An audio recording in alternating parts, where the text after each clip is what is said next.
ANN FM ñu ngi leen di dalal jàmm ci seen biir émission Parlons Femmes léegi damay xuus rek ci sama invité yi Fatou nuyu naa la.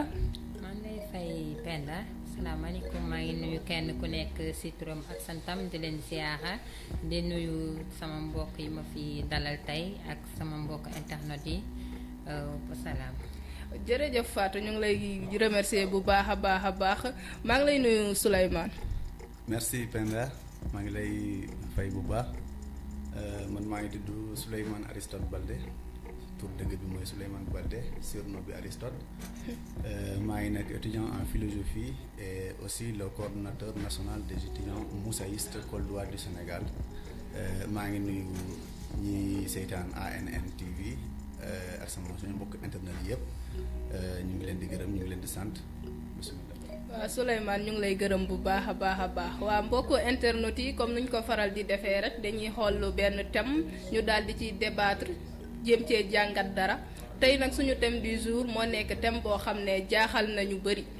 jaaxal na thème boo xam ne dëkk yëpp ñoom ñoo ko bokkandoo muy lan muy les violences conjugales. defe naa thème boo xam ne c'est toujours un thème d'actualité ñu war see waxtaan maintenant notre thème suñu sujet bi pour être beaucoup plus précis c'est les violences conjugales faut-il se taire balaa ñoo war a xam ndax dañoo war a noppi wala dañoo war a dénoncer il est bon ñu xam d'abord lan mooy violence conjugale Fatou boo ma doon wax violence conjugale. waa Penda violence conjugale moom defe naa ne dootul lu bees ci askan wi parce que ñu bëri boo ko dunduma ko keneen ak keneen mi ngi koy dund. violence conjugale mooy xeetu bunduxatal bi nga xamante ne xale yu jigéen ñi comme xale yu góor yi ñu ngi koy dund ci seeni biiru néegu sëy mu jur ay métti du jur ay gàllankoor di dem ba dee di ci am. ka ko góor ki ka ko jigéen ki di ko dund. conjugalité moom mooy néegu sëy mooy mariage bi nga xamante ne ay mag ñoo ko sos. ci diggante ku góor ak ku jigéen pour ñu fonder famille. waaw defe naa loolu mooy violence conjugale. waaw jaajëf Fatou maa ngi lay remercier bu baax defe naa wax nga ñu lan mooy violence conjugale mu nekk xat-xat yeeg jafe-jafe yeeg bundu xatal boo xam ne conjoint bi mën na ko influencer beneen conjoint Souleymane boo ñu doon wax ci violence conjugale xam naa nga gën ko wax ci français rek ma dimbale la. ok d'accord la violence conjugale d'abord quand on parle de violence c'est le fait de montrer la force ou des contraintes. Et la conjugalité, c'est quand il y a relation entre hommes et femmes, que ce soit dans un mariage ou dans des relations de travail, c'est important. La violence conjugale, en quelque sorte, c'est un processus au cours duquel un partenaire, on peut dire le ou la partenaire, exécute une force ou une contrainte pour promouvoir des relations hiérarchisées. Donc, c'est-à-dire quand l'homme exerce une force sur sa relation avec la femme, ou si la femme exerce des forces sur ses relations envers l'homme. Donc c'est partagé entre l'homme et la femme. ok comme nu nga ko waxee Souleymane Baldé violence conjugale loo xam ne c'est partagé bu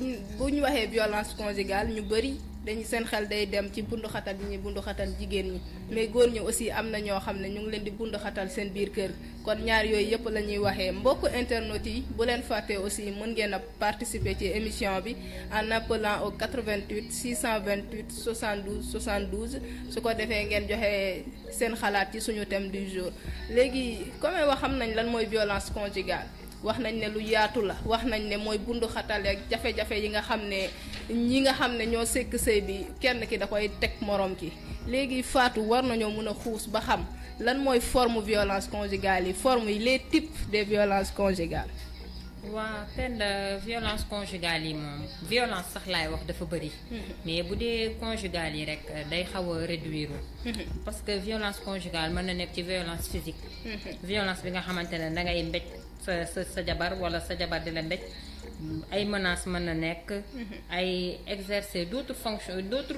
jëfin yoo xamante ne dafa ñaaw ci sa jabar wala ci sa jëkkër. yooyu tamit violence physique la. ñu dem ci violence sexuelle. violence sexuelle mooy imposer ay rapport ak yàq sa jabar wala sa jabar di la imposer ay rapport ngeen koy def ci force wala ci imposition ngeen koy def tamit ci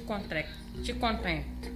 ñu dem ci violence verbale bi mën na nekk ay saagante ay injures ay commentaires yoo xamante ne dafa blessant léegi bu ñu demee ci violence psychologique bi nag ay mépris lay doon ak ay suufeel sa jabar wala ngay suufeel sa jëkkër wala nga koy wàccee di ko perteloo estime bi mu am wala nga koy menacer di ko humilier dem ba ci ku jigéen ki sax danaan man lii sëy bu enfer la sëy bii sëyu safara la parce que mettital yi nga fay dund moo doo ko mën a expliquer daal te jigéen buy dugg ci sëy dugg ci pour mettital dugg ci pour bunduxatal da cay dugg pour am ci jàmm am ci confort am ci sécurité ku jigéen ku góor ki tamit buy tànn jabaram tamit kasaalika naka noonu looloo tax muy tànn jabar mais loolu bu ko ci amul rek day tombe ci violence wala tombe ci loo xamante ne doo comprendre effectivement Fatou comme ni nga ko waxee defe naa wax nga ñu forme violence conjugale yi nga ne violence physique ne violence psychologique wax aussi ba wax sa violence sexuelle léegi dañuy dem ba nga xam ne dañuy wax violence par violence ñu gën ko mën a expliciter ba gars yëpp xam violence boobu effectivement lan la parce que je pense que am na ñu bari ñoo xam ne ñu ngi def seen conjoint des violences mais xamuñ ne sax ndax lii violence la léegi nag dañuy jël violence par violence ñu débattre ci léegi violence physique Souleymane boo ñu doon gën a mën a expliciter violence physique. D'abord je vais m'exprimer en français je m'excuse. La violence physique elle est atteinte par toutes les personnes. L'homme peut atteindre la violence physique comme la femme peut atteindre une violence physique. Donc c'est le fait d'utiliser la force par le ou la conjointe dans le couple. Donc si par exemple le mari utilise la force, qu'elle soit une force qui est physique, donc cette force-là peut être considérée comme une violence physique. Donc c'est-à-dire mbéj nit ki wala dóor nit ki le fait de lever la main, donc tout ça c'est considéré comme une violence qui est physique. D'accord Souleymane léegi Fatou nga gën a xuus ci violence physique bi rek ñu wax askan wi effectivement lan mooy violence physique. violence physique bi comme ni ko Souleymane waxee rek mooy bépp buntu xatal boo xamante ne yaa ngi koy jël di ko def ci deru ku jigéen ki wala nga koy def ci deru ku góor ki waa loolu lépp moom comme ni ko Souleymane waxee rek day daal di doy waar parce que nga jël sa jabar ko ba pare daal di koy bunduxataal di ko dóor wala nga koy mbécc wala bu la taajalee añ nga jël añ bi daal di koy football waaw am na xale góor yoo xamante ne nanga leen di taajal añ ñu jël añ bi football ko te xamul loo daj ci waañ bi ba togg ko am na tamit xale jigéen yoo xamante ne seen jëkkër day wàcc duñ la may jàmm duñ la may salaam nekk di fuyete sa téléphone di la laaj xaalis gaz bi jeex na courant bi coupé nañ ñu xam nga xeetu yooyu yëpp xeetu violence la sëy dafa violence physique effectivement mooy lan non lu mu lay wax noonu c'est de la violence physique. Par exemple quand l'homme descend au travail ça c'est les causes de la violence physique, ça cause la violence physique. Par exemple aujourd'hui moi par exemple je cherche une femme, je suis marié, je descends au travail tellement fatigué peut-être dañ naa foofu lu métti am naa foofu ay problème mais ma ñëw sama jabar di ma naan sa dépense bi doyul woon donc yooyu ça me pousse à frapper ou à réagir mal. Donc quand je réagis mal je risque de frapper ou bien si la femme elle est plus forte que moi, elle peut me taper. Donc yooyu noonu yëpp dañuy causer ay violence physique moom dalaa wax violence physique bi là je suis d'accord. waaw mais dañuy wax ci violence physique bi effectivement violence physique mais yow li nga wax nii garaaw na de comme ça boo ñibsee travail rek sa waaw cause yi nga doon wax foofu noonu. mais effectivement dama bëgg ñu wax violence physique. parce que maintenant dañoo wax les violences conjugales faut-il se taire. dañuy nekk di wax les formes de violence pour gën a mën a wax askan wi. lan mooy violence ñu xam ñun lan la ñuy wax après nag ñu soog a joxe nag suñu point de vue ak lu loi wax. ndax faut-il se taire ou pas. léegi violence physique su ma tënkee yéen ñaar li ngeen di wax maanaam mooy dóor bi. violence physique mooy c'est-à-dire le fait d'exercer des actes violents mais ci wolof le fait nga jël sa loxo di ko teg ci sa jabar wala sa jabar jël loxo am teg ko ci di dóor waaw mooy dóor bi violence physique bi jël sa jabar di ko xoj wala jël sa jëkkër di ko xoj. waaw violence physique daal benn jàpp bu atroce bu imposé bu forcé sax. loolu violence physique moo nekk bépp bund xatal boo xam ne da nga koy def ci nga sekkal sëy ci yaram gi maanaam mun na nekk dóor xoj ay yooyu yëpp bu ñaar loxo lépp loo xam ne daal doole la daal boo xam ne da nga koy jaay sa morom loolu violence physique la léegi ñu jàll ci violence verbale yi defe naa violence verbale moo nekk loo xam ne moo gën a garaaw ndax defe naa nit ñu bëri nga dóor leen moo gën fuuf nga wax leen baat boo xam ne baat bu naqari la ndax wax moom day des alors que dóor moom mën nga koo fàtte léegi ñu xuus nag ci violence verbale Fatou waa Penda man pour man sëy pour mu mën a antu kenn ku nekk day jox moromam cër kenn ku nekk jox moromam say wàccuwaay comme niñ koy waxee mais respect bu amul ci sëy rek man pour man dara du am respect mooy base u lépp toute relation bu dul sëy bu dul leneen respect daka lal mais tey jii sa jëkkër wàcc nga war ko dalal war ko lii bu la waxee nga cippatu ko lu mu la wax nga saaga ko am na sax ay jabar yuy saaga seen jëkkër wala di dóor sa doom sa jëkkër na la bàyyil nga saaga ko wala nga cippatu ko sa jëkkër na la bul dem nga def ko baat boo xamante ne doo comprendre di ko jox ay baat yu sew ci suuf yu kenn dul dégg xam nga sëy dafa sew te sëy dafa complexe lépp loo cay def rek na nekk lu rafet pour woy ba ëllëg ak sa doom yi ngi ciy am man pour man moom violence verbale bi ñu jigéen ñi ñoo koy gën a exercer ku góor ki que ñu góor ñi parce que góor tàmmul wax góor bu dee physique peut-être moom moo ko moom parce que doole lay imposer mais ñun suñu làmmiñ yu ñaaw yi dañ koy jël di ko teg suñu deru borom kër yi effectivement ay wax yu sew ay baat yoo xamante ne yow Penda doo comprendre suñu mbokku jigéen yi nañ bàyyi loolu nañ bàyyi violence verbale bi ñuy exercer seeni mbokku jëkkër yi effectivement Fatou defe naa li nga wax am na solo message bi ñun ñëpp ñun ñoo ko déggandoo baat day reye baat dafa nekk loo xam ne day des te gor moomut yenn xas yi kon ñun jigéen ñi ngalawaay nañu gën a saytuwaat nag lu ñuy génnee suñu làmmeñ surtout sax sa jëkkër que ça soit ngeen wéet wala ci ay biiru nit mais comme ni nga ko waxee ni dëgg la da ngay gis jigéen ñoo xam ne ci biiru nit la ñuy gëdd seen borom kër yàlla bu sa dépense doyut da ngay wax sax ci ay biir nit sax mu gaaruwaare la et tout te loolu noonu c'est pas bien loolu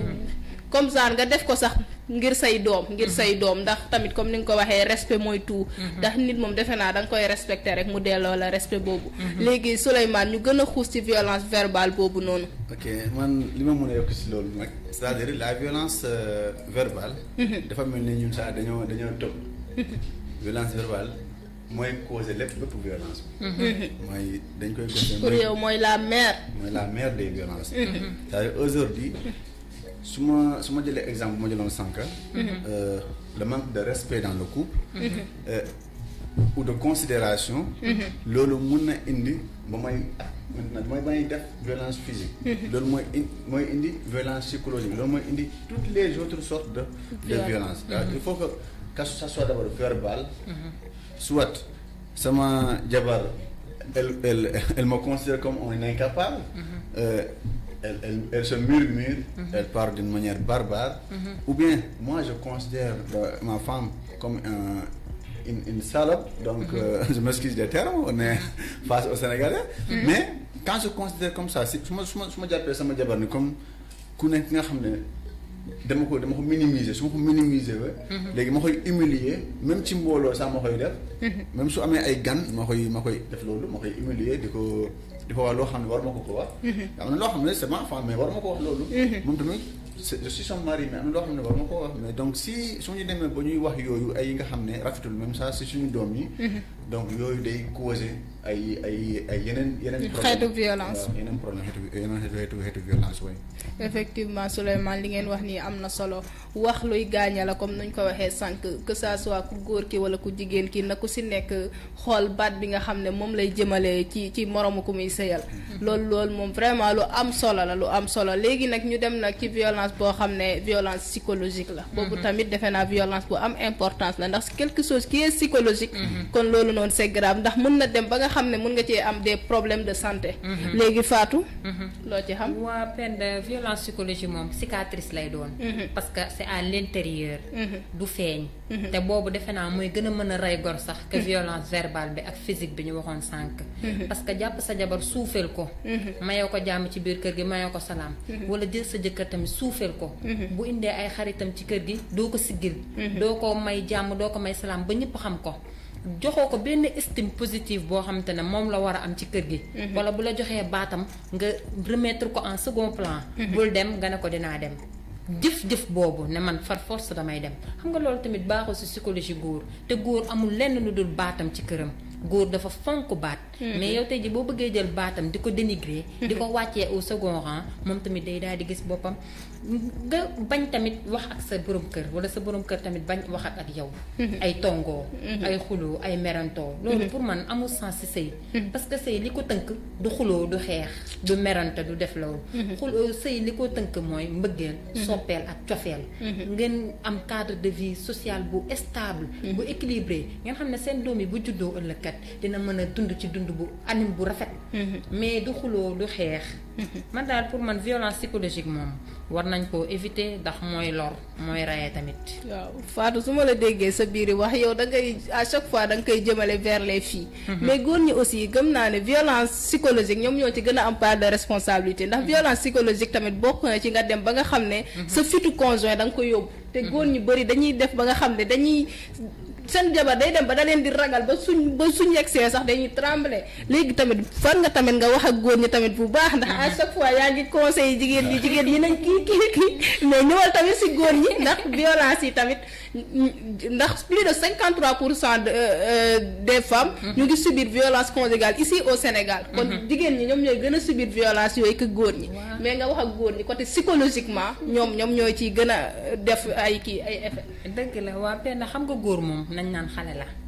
góor boo ko naxee rek yaa ko moom. mais jigéen ni nga mën a def ba tee sa waay ba yenn yu bëri xiccoo beeg mbaacoo bi doo leen ko am seen diggante yow man xam nga ko moo tax surtout may wax ak ju jigéen ñi parce que góor moom dem liggéey indi ci kër gi rek la am. léegi yow ku jigéen ki yow yaa war a mën a xool nooy defaree ak sa waay xëcc ko ci sa bopp. ba am ay këral yu bëri nga xamante ne da ngeen koy éviter mais jigéen góor man pour man moomul wax. vrai sens du terme normal li mu bëgg góor moomul wax ci biir këram.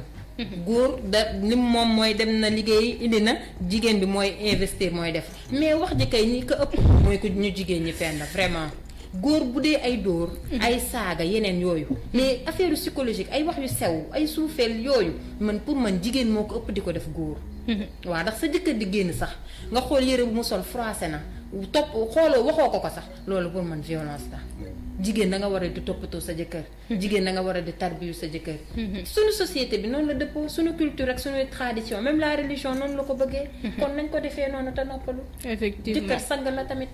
waaw jëkkër sang la waaye tamit sang bi tamit dafa war a doon sang ñu doo koo sangoo du dëgg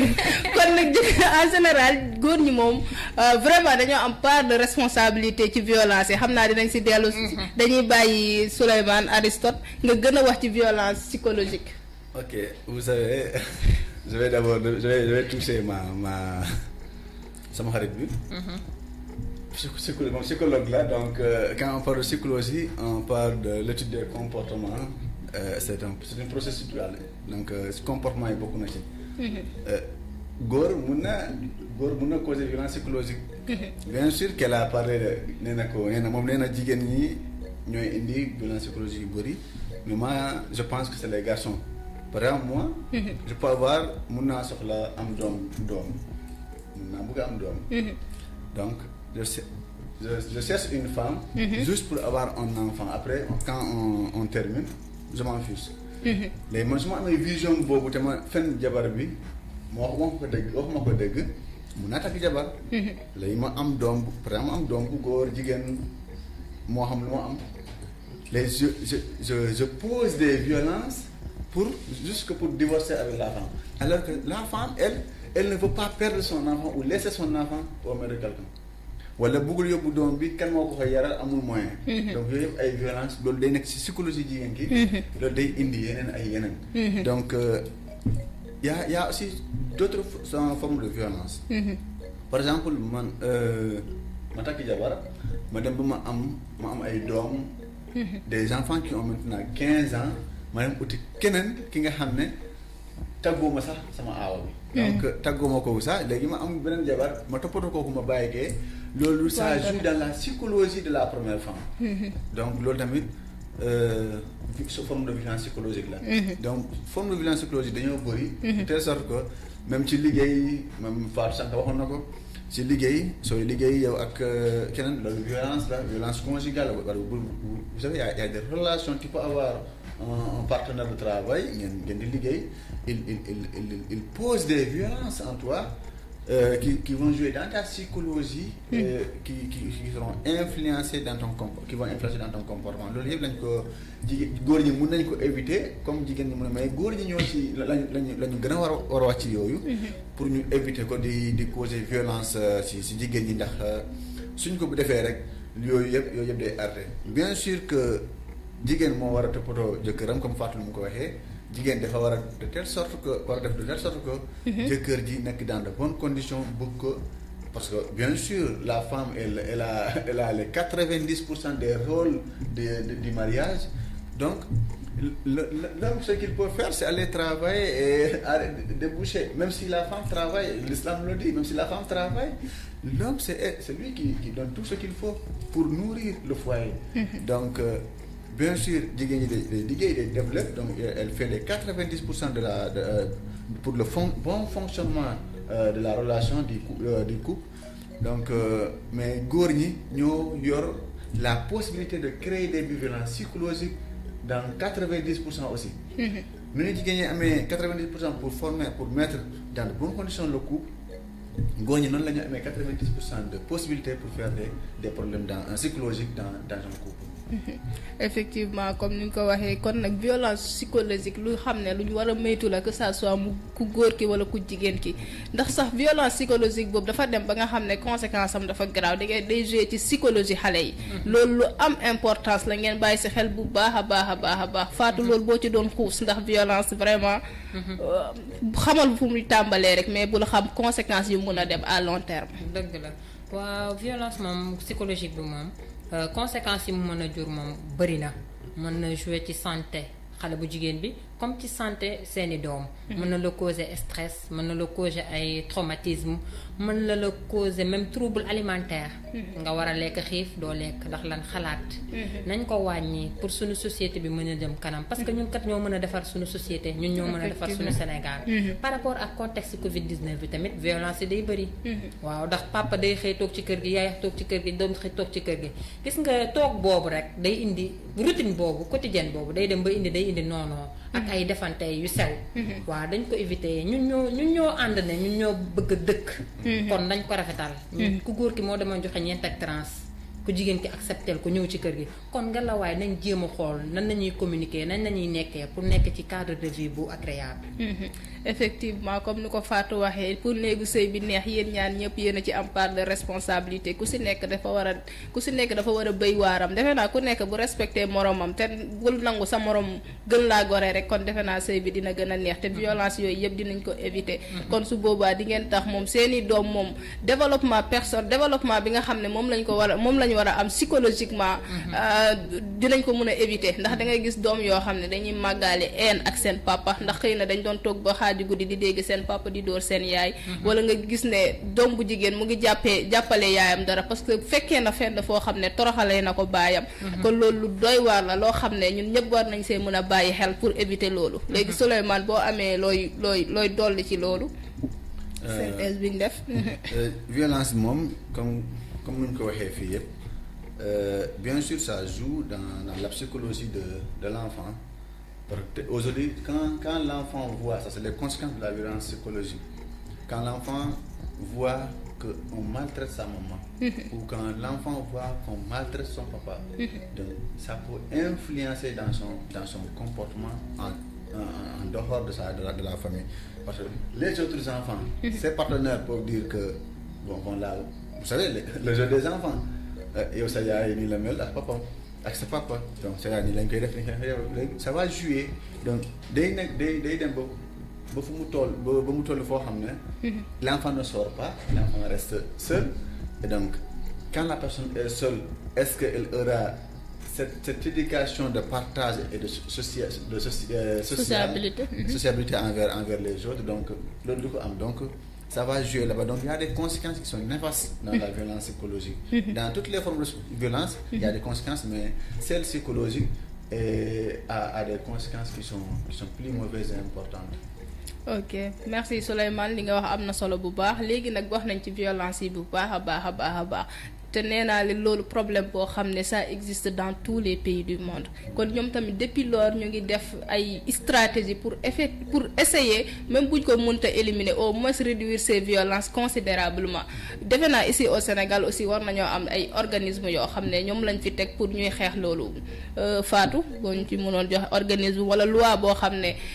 constitution sénégalaise tëral na ko pour xeex loolu violence yooyu. waa dëgg la xam nga sa violence day dem ba nekk un problème de santé publique important qui mérite d'être étudié parce que day dal ci kaw doomu aadama te doomu aadama lépp lu koy fitnaal wala di ko teree nekk rek ça mérite d'être étudié parce que OMS tamit def na ci taxaw seetlu am na ay association des femmes yi nga xamante ne def nañ ci taxaw seetlu APROFES tamit def na ci taxaw seetlu am na des lois et des codes yoo xamante ne tamit taxaw na ci seetlu ci bunduxatal yi ñuy bunduxatal góor wala bunduxatal yi ñuy bunduxatal jigéen ci néegu sëyam parce que 99% des femmes ñooy dund violence conjugale. góor moom 1% rek da ciy dund. parce que góor ñaata de femmes mooy ñooy dund violence conjugale. 99% des femmes ñu ngi dund violence conjugale ici au Sénégal. xam nga loolu tamit métti na partout dans les régions. que ce soit ici à Dakar wala yeneen régions yi ci dëkk. que ce soit ngay bourgeois que ngay prolétaire. violence moom ñëpp a koy dund. parce que acte la boo xamante ne nit ki moo koy génnee di ko jëmale ci moroomu nitam. am na tamit SOS Femmes tamit mi ngi fi pour jàppale jigéen ñi nga xamante ne tamit dañ leen di bundu xataal à travers des campagnes de sensibilisation et de prévention et d'information. képp koo xamante ne yaa ngi dund bundu xataal yooyu nga kuy góor ba muy jigéen. demal nga xool organisme yooyu ñu mën la aider à ce que nga mën a génn ci loolu. sinon di nga ci am yeneen conséquences yu plus néfastes que ni nga ci doon daw. effectivement li nga wax am na solo Aristote boo amee loo ci dolli ci organisme yoo xam ne état dañ ko fee teg pour ñu mën a xeex violence conjugale yooyu. man je pense que jarul saa ñuy sori ba ñuy dem ci organisme quand on parle d'organisme il y a des associations qui luttent contre ça. Moi je pense que la loi elle est là qui dit la violence au sein d'une relation de couple est interdite par la loi sénégalaise. La plupart des actes de violence au sein du couple sont sanctionnés par le droit pénal. Donc ça, je pense que ça suffit aux femmes qu'aux garçons pour vraiment régler les situations. Mais am na loo xam ne par exemple soo amee problème nga exploiter ko une association qui lutte contre la violence conjugale. Donc c'est comme exploiter ton mariage, ta relation en couple. Je pense que il est préférable pour moi que ngeen di dem ci loi ngeen waxtaanee ko ak loi bi ngeen xam lan moo ci nekk lan mooy lan mooy vos droits, quels sont vos droits là dans votre couple. Et quels sont vos devoirs pour ngeen mën a dund dans de bonnes conditions. Am na ñoo xam ne dañuy sëy xamuñu droit mariage xamuñu dara donc dañuy créer ay problème rek donc il faut ñu dem jouer ci rôle loi nationale bi pour ñu régler seen situation de mariage. Mais suñu demee ba ñuy koy woone ak association ñuy lutter contre les violences conjugales ngay gis tey nga dem YouTube tey taper telle association, tu vois des gens des personnes qui s'exploitent qui parlent.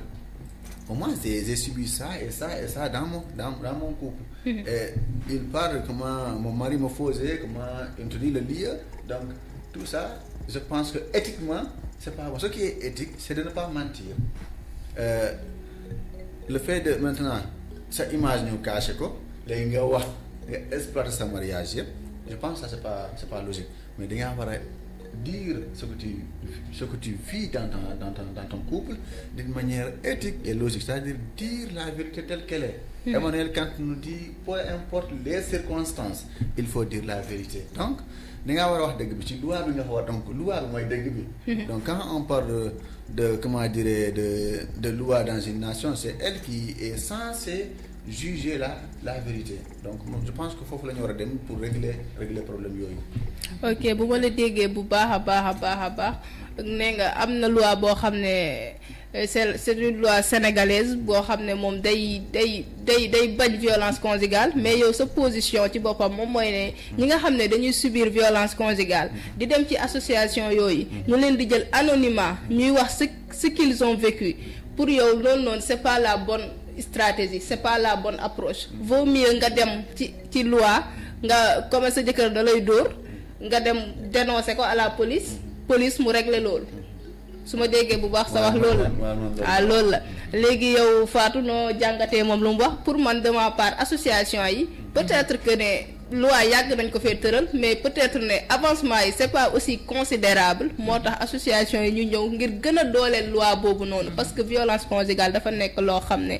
day gën di bëri di dem te nee naa la c'est dans tous les pays du monde ñëpp dañoo am violence dañoo am problème de violence conjugale mais yow nooy gisee position wu Souleymane. waa xam nga Souleymane loi moom dafa nekk loo xam ne dafa unanime te suñu société sénégalaise sëy dafa sacré dafa nekk loo xam ne ay mag a ko tënk sos ko c'est suñu culture ak suñuy tradition permettre ñu ñuy def yenn actes yi au vif noonu balaa ngay dem ci loi balaa ngay dem ci lii dañ ko lijjanti à l'amiable nga dem ci association yi dem ci ONG yi waxtaan ak ñoom ñu wan na bonne solution nga mën a am par rapport à ta situation boo jógee ci loolu bàjjenu gox yaa ngi fi parents yaa ngi fi nga waxtaan ak ñoom balaa ngay dem loi parce que loi loo focus ba yóbbu rek doo wane ginnaaw te sëy nekk na loo xamante ne du tey suba la te di nga ci am ay njaboot ñu wax kat sa yaay moo yóbboon sa papa police wala sa yaay kat defoon na nii defoon na nii kon loolu pour man c'est à éviter nañ dem wut recours de premier soin ba pare. dem waxtaan ak association yi xool nañ nañ ciy conseiller dem waxtaan ak bàjjenu gox yi say waajur bu leen xeeb. ba pare nag bu problème bi résoudre di continuer di persister waaw nga faire recours à la loi. parce que loi bi tamit ñëpp la fi nekkal te boo demul recours dina am yeneen yoo xamante ne mooy retombées yi te kenn bugg ko. waaw réseaux sociaux yi tamit ñu ngi ciy def wasu seen ak réseaux sociaux yi bu ñu ko xeeb ñu ngi dévoiler ñi nga xamante ne ñu ngi dund violence conjugale presse écrite bi tamit ñu ngi dévoiler ñi nga xamante ne ñu ngi dund violence conjugale yooyu yëpp defe naa ay moyens la ak ay privilèges yoo xam ne teg nañ ko fi pour képp koo xamante ne mi ngi koy dund rek nga dem daal di koy dénoncer ci bu teel parce que sëy nag jarul bakkan. effectivement wax noonu. c'est-à-dire comme bàjjenu gox. waaw bàjjenu gox oui. ok bàjjenu gox je suis d'accord. nga dem wax ak ñoom donc dire les choses telles qu'elles sont. bañ a nëbb dara. loolu je suis d'accord mais il faut choisir la bonne personne. nga dem wax ko li nga xam ne loolu ngay subir. nga xam ne kii kat su ma ko waxee dara. su ma ko waxee lii mun na ko régler. donc mun na def sa part du gâteau dans le bonheur de mon couple. Donc voilà la pas yi c'est pas seulement que les femmes même pas soo gisee pas boo xam ne c'est un papa responsable. tu peux lui solliciter ton problème de couple. C'est que on a dit que c'est la violence conjugale elle est subie qu'aux garçons que chez les filles aussi donc góor mun na ko wax dem wax jigéen mun na ko wax dem góor donc on partage ça donc avec ça peut-être si conseil yooyu nit ñi mën nañu changer. mais loolu su mën a régler ba may dem léegi li nga xam ne nit ñi mën nañu régler li nga xam ne ñoo dund ensemble. on vit en parfaite collaboration ces gens-là ne peuvent pas régler la situation est-ce que ce serait préférable maintenant de partir sur des associations pour régler ça moi je pense que quand on quitte là-bas immédiatement la bonne solution et la meilleure solution c'est que dem ci loi bi appliquer ko. ñu régler ko mais c'est ça notre problème d'où notre sujet mooy faut-il se taire loolu la ñuy wax violence conjugale faut-il se taire parce que ñun avec notre tradition dañoo am habitude que looy dund sa biir kër rek doo ko wax kenn yaay ji day dund lu métti ci biir kër gi sa papa di ko teg du ko bëgg a wax sax doomam yi ci biir kër gi bëggul dëkkandooyam yi ñu xam ko sa yaay du bëgg sax yaayam bi ko jur mu xam ne sax moom mu ngi am problème ci sëy sa yaay da lay woo sax nga ne déedéet maa ngi ci jàmm kay di ko nëbb ñun c'est ça notre problème moo tax ñu indi sujet boobu noonu bëggoo kenn xamal la bëggoo sa dëkkandoo yi xamal ne yaa ngi dund lu métti que ça yow ku góor ki bëggoo say xarit xamal la ne yow ñu ngi lay toroxal ci biir kër gi c'est ça le problème maintenant lu ma leen di laaj est-ce que faut-il se taire violence conjugale yooyu dañoo yàgg di kii foofu laa lay wax noonu c'est-à-dire que en couple c'est que on ne vit pas l'éthique dans notre société te am na loo yu bëri yoo xam ne ñu ngi koy noppi fii dañ kaa c'est des choses qu'on devait parler c'est des choses qu'on devait dire ma nan laay comment je peux me taire nan laay noppee ci li nga xam ne du nekk sama jàmm on dit que la personne doit être libre en matière d'esprit la personne doit avoir la béatitude la personne doit avoir l'aponie c'est l'absence des troubles de l'âme et l'absence des troubles corporels mais moi quand je suis en couple je subis des problèmes je subis des situations qui sont vraiment désastreuses léegi nan laa koy mën a neppee nga may woo téléphone ma lay naan non je suis dans de bonnes conditions ça va alhamdulilah non sama jabar daf may toppatoo pourquoi mentir. waruma ko wax waruma naa kaa wax je dis non en ce moment je suis pas je suis en situation soit je te parle de la situation je dis non soit je vais régler ça à ma manière donc cette manière là comme ni ngeen ko waxee sànq bajjan gox yi ma wax leen su ma régler je parle à la loi parce que c'est la religion qui nous parle aussi de la négociation mooy bajjan gox yi les papas gox yi donc suñ foofu demoon yëpp nañ ko yóbbu ci loi bi affaire bi réguler ko donc on ne doit pas se taire sur une situation qui n'est pas bonne. On dit dans n'importe quelle situation il faut oser, il faut dire la vérité même. Et pourquoi quand on écrivait je suis pas un spécialiste du Coran mais quand on écrivait bu ñuy bind bakkaar yi gën a ñam ci bakkaar yi ñu commencé fen la ñu commencé léegi man soo ma woowee téléphone ma ne la daa moom ko sama sëy non sama jabar daf mooy toppatoo ñu ngi dans de bonnes conditions pour juste sauver mes enfants alors apparence rek maa ngi commis ay péché donc mbaa est-ce que man sauvé naa sama bopp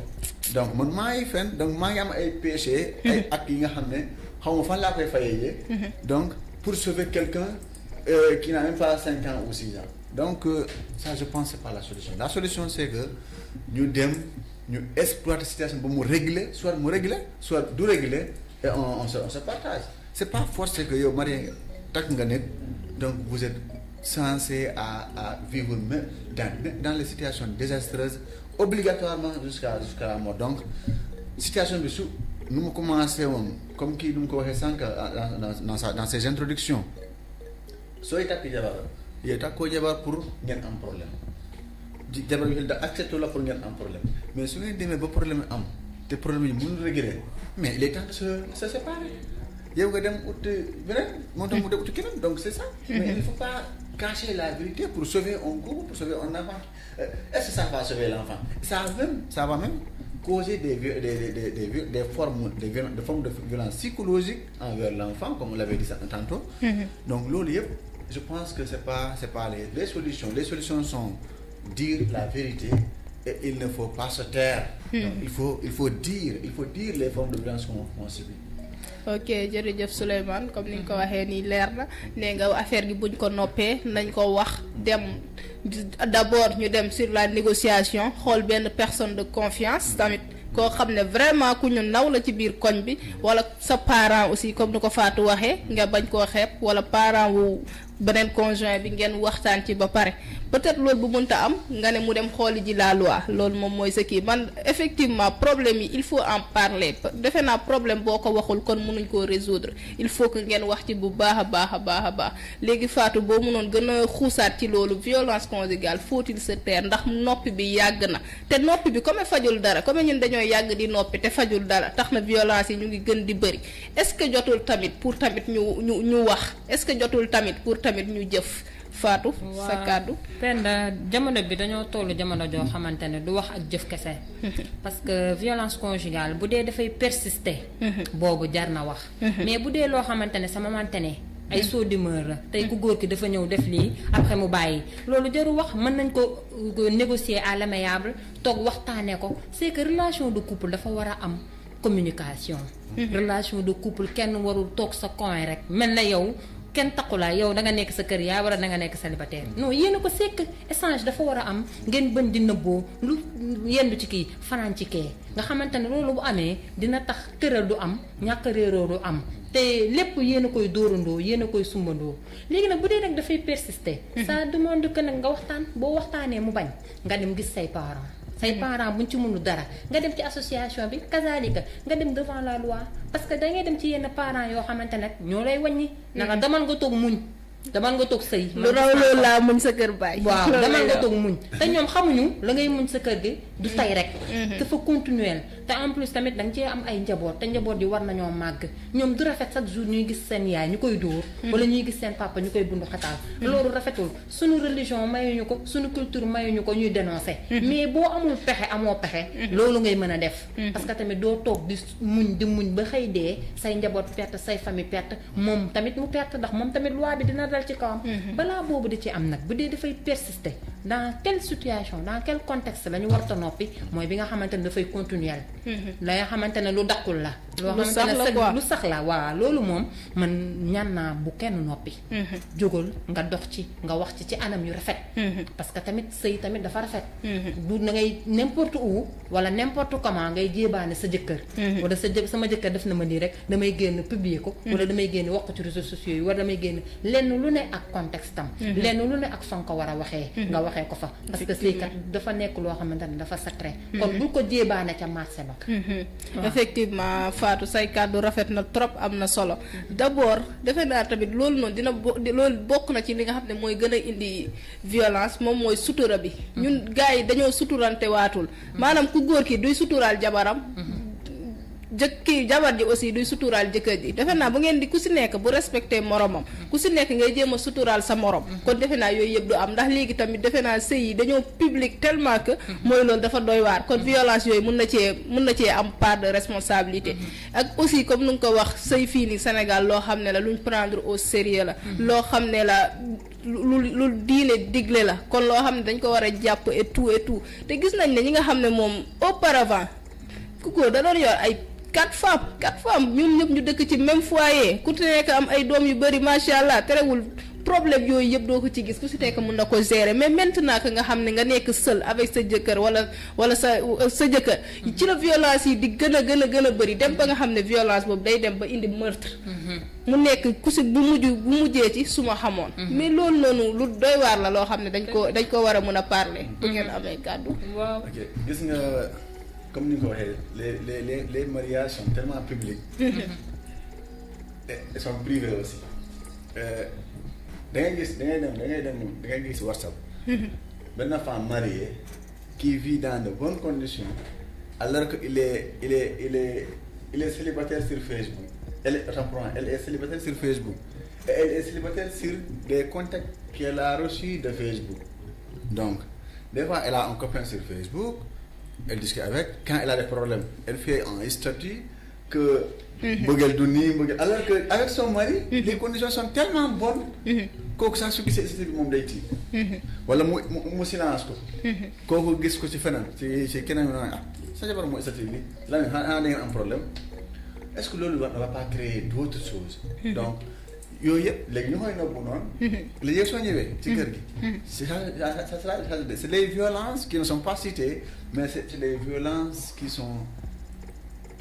qu'on vit inconsciemment.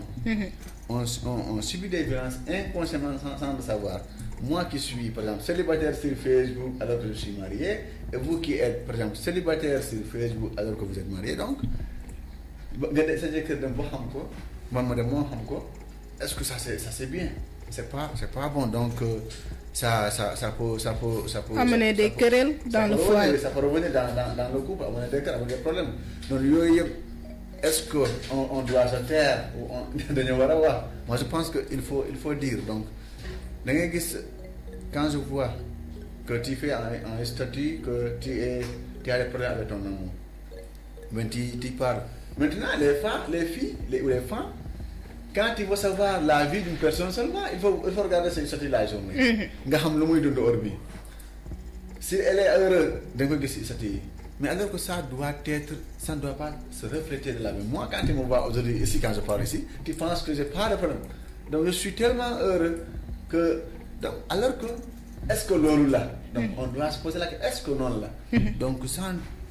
ta vie intérieure ne doit pas se refléter à l'extérieur.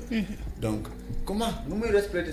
ci extérieur bi si elle n'est pas bonne. Donc si elle n'est pas bonne, tu dois aller chercher ce qui va la rendre bonne.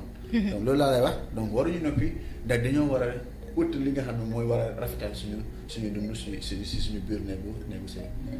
kon nañu dénoncer pour yow bu baax a baax violence yi nga xam ne moom la nit ñi di dund seen biir sëy. léegi Fatou boo amoon luñ ci dolli surtout violence boo xam ne day mujj ba ku si nekk day naan su ma xamoon ndax violence boo xam ne day mujjee ba ci meurtre kon loolu noonu lu garaaw la problème boo xam ne bu ñu war a wax la. waaw problème bu ñu war a wax la Penda waaye ci façon bu ñu koy waxee rek parce que sëy du benn fan du ñaari fan kon lépp loo cay def wala nga koy wax tamit na doon lu leer parce que ku jigéen ki day dund violence ku góor ki day dund violence lépp rek nañ ko teg ci ay anam yu leer ci ay charte te dégg naa ci wolof naan lu feeñ ci sëy rek nuyoo na ci ngoro ñu nëppal ko gis nga loo dul nangu bul ko commencé loo xamante ne du continuer bul ko commencé ay farantoog ngeen baal ma ci kàddu bi mu lay dóor wala di la saaga wala di la humilier wala di suturé ci yow xaalis nga koy nangu kooku tamit bu la taqee loolu lay foog ne mooy wéy te góor tamit loo ko may ci njëlbéen ba rek loolu lay nangu kon ku dem daal bay subir violence sa biir néegu sëy muy ko góor ki wala ku jigéen ki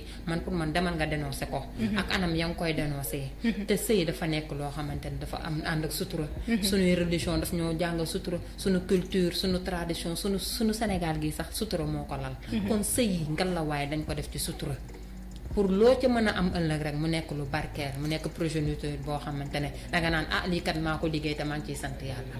waaw nañ ko dénoncé bu dee ça persiste nañ ko dénoncé mais bu dee persisté wul moom tey la suba après mu jeex loolu mën nañ ko toog waxtaanee ko mën nañ ko toog waxtaanee wala nga muñal ko ki nga xam ne moom mooy sa partenaire loolu la Fatou wax waaw te sëy tamit loo xam ne la lu ñu war a loo xam ne la lu ñu war a jox cëram la parce que comme nuñ ko waxee nii rek gars yi dañoo peut-être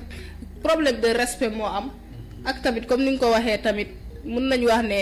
tromper sa partenaire dee ci ngoro ga peut-être ngeen di gëm ku si nekk di gëmloo morom ki lu nga xam ne amut kon bu ngeen ñëwee nag ba dans la vie réelle ci biir couple bi muy indi ay problèmes yoo xam ne mënoon nañ ko éviter à l'avance mais surtout ngeen bëggoon naa tamit ngeen wax ci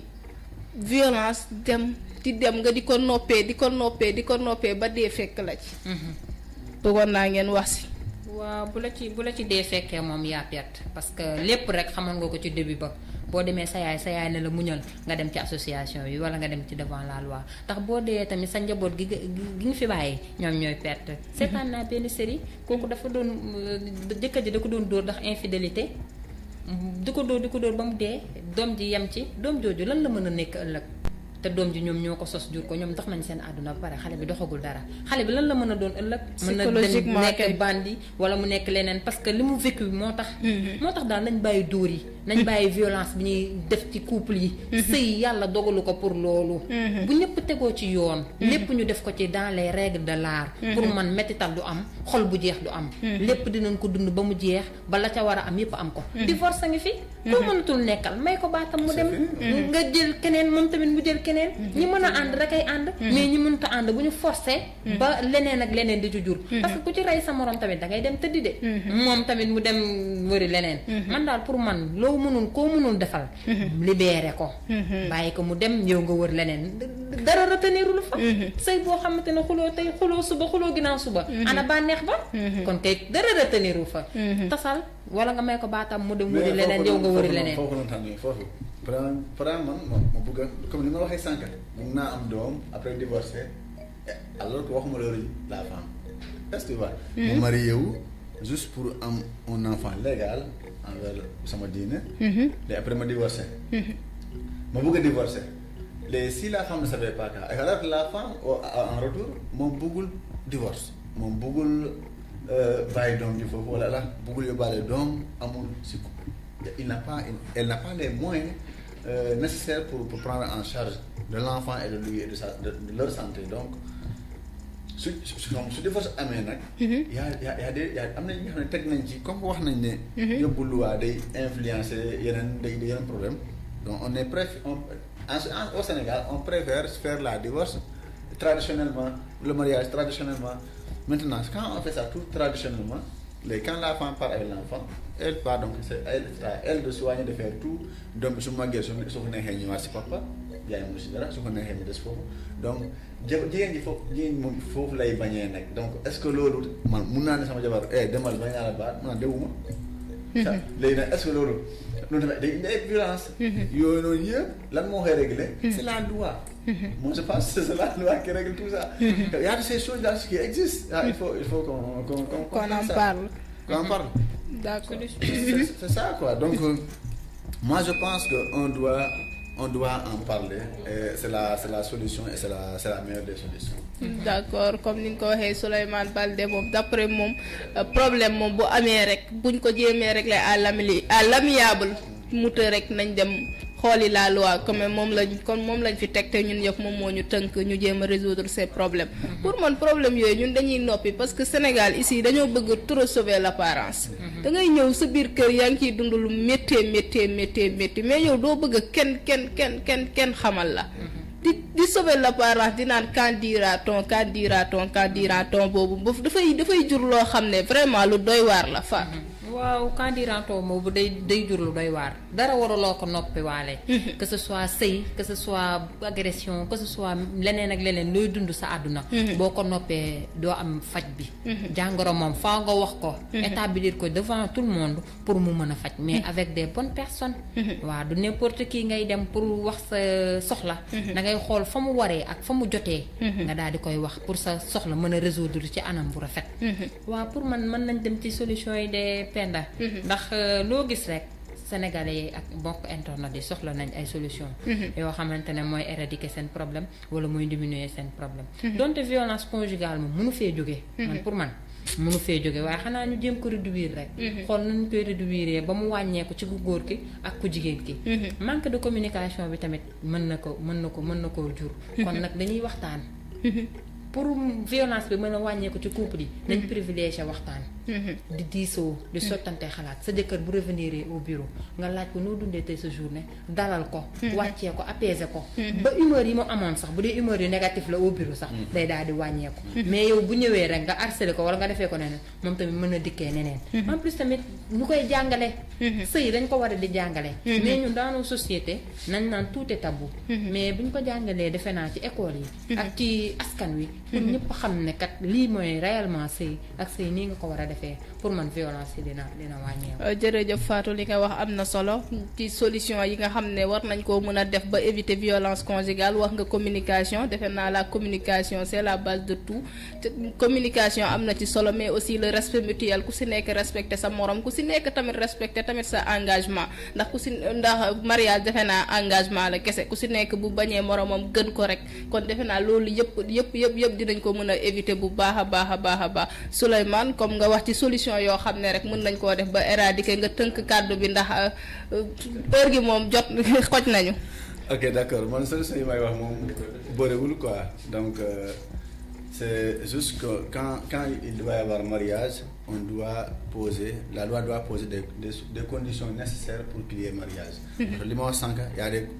conditions qui peuvent me pousser à avoir une femme ou à avoir un mari. Donc si on pose des conditions nécessaires, des conditions qui sont respectives, que ce soit si c'est la femme ou c'est le mari, donc loolu suñ ko suivre lii mooy lay del loolu si soo ko defee lii mooy lay del même si on est dans un pays où les 95% sont des musulmans, mais il faut qu'on utilise la loi dans nos couples. Loolu suñ ko utiliser donc da ngay gis lu bëri day réduire. Je pense que c'est la seule solution parce que tey su ma la nee dama laa bëgg tàkk moomoon la mbëggeel moomoon defal la lépp doo xam ne lan laa bëgg ci yow doo ko xam te li ma la woon sama apparence loolu nga gis mais il faut qu'on pose des choses qui sont palpables. Sur table li nga xam ne loolu mooy tax ñu marié seen bu ñu am problème ëllëg. Ok jërëjëf Souleymane comme ni nga ko waxee ñu wax les choses vraies depuis au tout début de la relation te tamit askan wi lu ñu war a def moom mooy jàngi sëy xam lan mooy sëy ku si nekk xam sa devoir bu ko defee violence yooyu yëpp dinañ ko mën a éviter temps bi nag daf ñoo xoj ñu ngi leen di jox tig daje.